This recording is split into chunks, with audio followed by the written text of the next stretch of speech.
Em todas as reuniões que eu fiz, tanto na Europa quanto nos Estados Unidos, o tema eleições aparece e é grande parte do debate eh, dentro dessas reuniões. Agora, dito isso,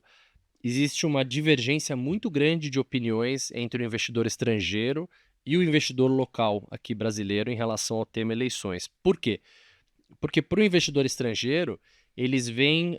as eleições como uma assimetria positiva, no sentido de se o governo atual se mantiver no poder, é um cenário de mais do mesmo, pouca coisa muda,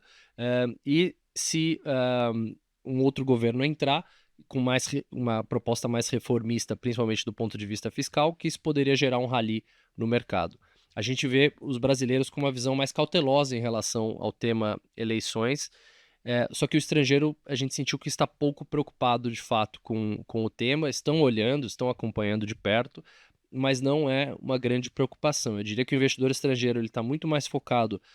no tema queda de juros, que é Uhum. muito mais relevante para ele do que o tema eleições. Agora, dito isso, a gente relembrava os investidores nas nossas conversas que a volatilidade do mercado tende a aumentar nos meses que antecedem as eleições. Então a gente acredita que a partir do meio de abril para começo de maio até o período eleitoral, esses 6 meses que antecedem as eleições, a gente sempre viu um aumento de volatilidade nos ativos brasileiros, que incluem o câmbio e incluem a bolsa também, num cenário mais volátil, onde o mercado passa a operar muito mais de perto as pesquisas eleitorais, passa a acompanhar muito mais de perto o tema, porque a partir dali já saberemos exatamente quem são os candidatos, o pleito já vai estar posto, enquanto que hoje em dia ainda existe uma dúvida de quem serão os candidatos lançados, né, principalmente do lado da direita, enfim. Então, essa dúvida ela ainda faz com que o mercado olhe para o tema, mas não preste tanta atenção assim. Eu acredito que a partir de maio o foco vai migrar sim mais para a eleição e que a gente deve ter mais volatilidade. Agora, o que eu tenho dito para os investidores por aqui, que é importante é que quem está nos ouvindo